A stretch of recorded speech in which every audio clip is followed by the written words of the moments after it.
Hello everyone, कैसे आप सब लोग। आई होप सब लोग अच्छा कर रहे होंगे। तो आज की इस वीडियो में हम लोग बात करने हैं प्रोकैरियोटिक सेल की। तो प्रोकैरियोट्स में हम लोग बात करते हैं बैक्टीरिया की, जिसमें आर्की बैक्टीरिया भी आते हैं, यू बैक्टीरिया भी आते हैं। कुछ एग्जांपल्स हमने लिविंग वर्ल्ड में भी पढ़े। ब्लू ग्रीन एल्गी हमने पढ़ा था स्ट्रक्चर, माइकोप्लाज्मा हमने पढ़ा था। तो हम अगर बैक्टीरिया की बात करें तो बैक्टीरिया का जो स्ट्रक्चर है वो तो बहुत सिंपल है, सिंगल सेल है, सिंगल सेलुलर ऑर्गेनिज्म है। Bacteria is simple in structure but फिर भी कॉम्प्लेक्स है बहुत ज़्यादा बिहेवियर में। तो हम एक लाइन बोलते हैं, bacteria is simple in cell structure yet they are very complex in behaviour. तो एक जो टिपिकल बैक्टीरियल सेल होता है यूकैरियोटिक सेल के कंपैरिजन में 10 टाइम्स छोटा होता है।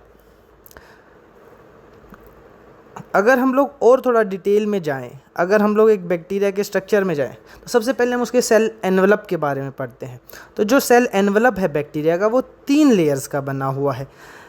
Plasma membrane, cell wall and outer most glycocalyx. और जो ये तीनों सेल की जो ये लेयर्स हैं, इस सेल की जो तीनों लेयर्स हैं साथ में एक सिंगल प्रोटेक्टिव यूनिट बनाती है। बारी बारी अगर हम लोग देखें तो ग्लाइकोकैलिक्स जो है वो आउटर मोस्ट लेयर है, जो कि बनी होती है कार्बोहाइड्रेट्स की, पॉलीसेक्राइड्स और पॉलीपेप्टाइड्स की। और ये बैक्टीरिया को जो होस्ट का इम्यून सिस्टम है, WBCs हैं, उससे बचाती हैं। एंड ग्लाइकोकैलिक्स भी हम लोग 2 टाइप के पढ़ सकते हैं, कैप्सूल एंड स्लाइम लेयर। जो कैप्सूल है वो थोड़ा सा टफ होता है और थिक होता है, येट जबकि हम स्लाइम लेयर्स की बात करें तो स्लाइम लेयर थोड़ा सा लूज़ होता है और थिन लेयर होता है। तो देखिए कैप्सूल जो है वो टफ है, थोड़ा सा थिक है, स्लाइम लेयर जो है वो थोड़ा सा थिन है, और ऐसे आपको थोड़ा सा स्लाइम जैसा स्ट्रक्चर देखने को मिलता है। तो जो स्लाइम लेयर है वो बचाता है water and iron loss bacteria से होने से, और जो टफ वाला जो कैप्सूल है वो बैक्टीरिया को प्रोटेक्शन प्रोवाइड करता है। वहीं अगर हम दूसरी लेयर पर जाएं, सेल वॉल पे, जो कि मिडल लेयर है तीनों लेयर्स में से, सेल वॉल जो है वो बना होता है पेप्टिडोग्लाइकन का, एंड बैक्टीरिया में स्पेसिफिकली नाग एंड नाम का, NAG and NAM, N acetyl glucosamine and N acetyl muramic acid. ये बैक्टीरिया को मैकेनिकल स्ट्रेंथ प्रोवाइड करता है और बैक्टीरिया को बर्स्ट या फिर कोलैप्स होने से बचाता है। और जो तीसरा लेयर है वो है cell membrane. Inner most layer है, लिपोप्रोटीन्स का ही बना है, जैसे यूकैरियोटिक मेम्ब्रेन का। एग्जैक्ट सेम नहीं होता है, थोड़ा डिफरेंस होता है, बट हम बात करें मोस्टली सेम होता है। कैसे कि लिपोप्रोटीन्स का ही बना होता है, जैसे यूकैरियोटिक मेम्ब्रेन जो है, सेल मेम्ब्रेन, प्लाज्मा मेम्ब्रेन, वो भी लिपोप्रोटीन्स का बना होता है। तो 3 लेयर है सेल एनवेलप में, तीनों साथ में एक टुगेदर प्रोटेक्टिव यूनिट कहलाती है। अगर हम लोग अलग अलग इसके अलग अलग पार्ट्स की बात करें तो सबसे पहले हम बात करते हैं इसके DNA की। जो इसका DNA है वो साइटोप्लाज्म में ही प्रेजेंट होता है, कोई न्यूक्लियस प्रेजेंट नहीं है प्रोकैरियोट्स में। प्रोकैरियोट्स में कोई भी membrane bound cellular organelle present नहीं है। तो जो DNA है डबल स्टैंडर्ड है, सिंगल है, सर्कुलर है और नेक्ड है, यानी कि किसी भी कवरिंग से ऐसे प्रोटेक्टेड नहीं है। और इसको हम लोग बोलते हैं न्यूक्लियोइड और गोनोपोर, न्यूक्लियोइड एंड गोनोपोर। अगर हम लोग बात करें ये जो हमें एक एक्स्ट्रा सा ऐसा मेम्ब्रेन फोल्डिंग जैसा स्ट्रक्चर जो दिख रहा है, ये है मीजोजोम। ये बेसिकली मेम्ब्रेन की जो एक्सटेंशन है, प्लाज्मा मेम्ब्रेन जो है उसी का ही एक्सटेंशन है और प्रोकैरियोट्स का कैरेक्टरिस्टिक फीचर है, यानी कि सिर्फ प्रोकैरियोट्स में दिखाई देगा आपको। ये हेल्प करता है सेल रेस्पिरेशन में। कैसे? जो एंजाइम्स होते हैं उनको एक सरफेस एरिया प्रोवाइड करता है। एंजाइम्स जो होते हैं यहीं पे आसपास, मेम्ब्रेन के आसपास मिलते हैं, उनको एक सरफेस एरिया प्रोवाइड करता है। तो ज़्यादा सरफेस एरिया हो गया इस मेम्ब्रेन फोल्डिंग की वजह से, ताकि ज़्यादा एंजाइम्स बाइंड कर सके। तो सेलुलर रेस्पिरेशन में हेल्प करता है, सेल वॉल सिक्रीशन में भी हेल्प करता है, DNA रेप्लिकेशन और डिस्ट्रीब्यूशन में भी हेल्प करता है, एंड सेल डिवीज़न में भी हेल्प करता है।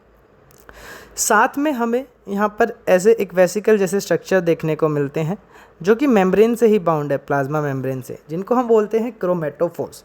तो क्रोमेटोफोर्स जो है मेम्ब्रेन बाउंड वेसिकल्स ही हैं। इनके अंदर कलर्ड पिगमेंट स्टोर होते हैं, जैसे कि कैरोटिनॉइड्स हो गए, फोटोसिंथेटिक बैक्टीरिया में बैक्टीरियोक्लोरोफिल हो गया, और जिनमें बैक्टीरियोक्लोरोफिल है वो फोटोसिंथेसिस कर सकते हैं। साथ में हमें इसमें राइबोसोम्स जो देखने को मिलते हैं प्रोकैरियोट्स में, वो होते हैं 70S। अगर हम लार्ज सब यूनिट और स्मॉल सब यूनिट की बात करें तो 50S large and 30S small सब यूनिट। साइज जो होता है 15 to 20 नैनोमीटर साइज होता है राइबोसोम्स का, फंक्शन क्या है, प्रोटीन सिंथेसिस। साथ में बैक्टीरिया में हमें प्रोकैरियोट्स में एक कैरेक्टरिस्टिक जो चीज़ हमें देखने को मिलती है जो कि यूकैरियोट्स में नहीं मिलती है, जिसको हम बोलते हैं पॉलीराइबोसोम और पॉलीजोम। एक सिंगल एमआरएनए पर बहुत सारे ribosome at the same time attach होते हैं प्रोटीन सिंथेसिस करने के लिए।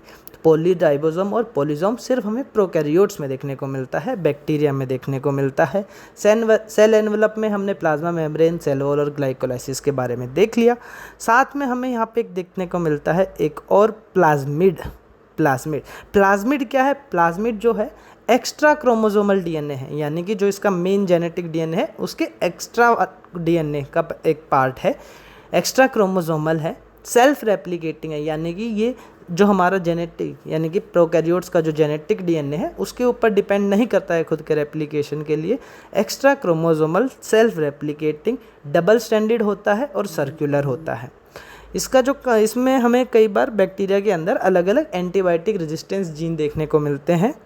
It contains antibiotic resistance genes, plasmids. साथ में हमें यहाँ पर कुछ इंक्लूजन बॉडीज़ देखने को मिलती हैं। इंक्लूजन बॉडीज़ क्या होती हैं, ये स्टोरेज ग्रैन्यूल्स होते हैं जो कि स्टोर करते हैं रिजर्व मटेरियल को, किसी भी मेम्ब्रेन के साथ बाउंड नहीं होते हैं और साइटोप्लाज्म में फ्रीली लाई करते हैं। एग्जाम्पल के तौर पर अगर हम देखें तो हमारे पास जैसे ग्लाइकोजन ग्रैन्यूल्स है, कार्बोहाइड्रेट स्टोर करते हैं। फॉस्फेट ग्रैन्यूल्स है, फॉस्फेट स्टोर करते हैं। साइनोफाइसिन ग्रैन्यूल्स है जो कि नाइट्रोजन एंड कार्बन को स्टोर करते हैं। साथ में कुछ बैक्टीरिया जैसे कि blue green algae and purple green bacteria, इसमें हमें गैस वैक्यूल्स भी देखने को मिलते हैं, वो भी इंक्लूजन बॉडीज़ ही हैं और बायोनेंसी प्रोवाइड करती हैं, ऐसे फ्लोट करने में हेल्प करती हैं। हमें साथ में मोटिलिटी के लिए, मूवमेंट के लिए एक स्ट्रक्चर देखने को मिलता है, फ्लैजिला। फ्लैजिला की अगर हम लोग बात करें, फ्लैजिला प्रोवाइड करता है मोटिलिटी और बैक्टीरियल फ्लैजिला बना होता है फ्लैजिलिन प्रोटीन का। इसके 3 पार्ट्स हैं, बेसल बॉडी जो कि सेल मेम्ब्रेन और सेल वॉल के बीच में एम्बेडेड होता है, और फिर है हमारे पास हुक एंड फिलामेंट। जो हुक होता है वो फिलामेंट को बेसल बॉडी के साथ ज्वाइन करता है, एंड फिलामेंट वो वाला स्ट्रक्चर है जो हमें ऐसे थ्रेड जैसा स्ट्रक्चर जो देखने को मिलता है जो कि मोटिलिटी में हेल्प करता है। साथ में हमें कुछ और एक्स्ट्रा स्ट्रक्चर्स भी देखने को मिलते हैं बैक्टीरिया में, पिलाई एंड फिम्ब्री। पिलाई जो है ऐसे इलोंगेटेड ट्यूब लाइक स्ट्रक्चर है, जो कि बना होता है पिलीन प्रोटीन का।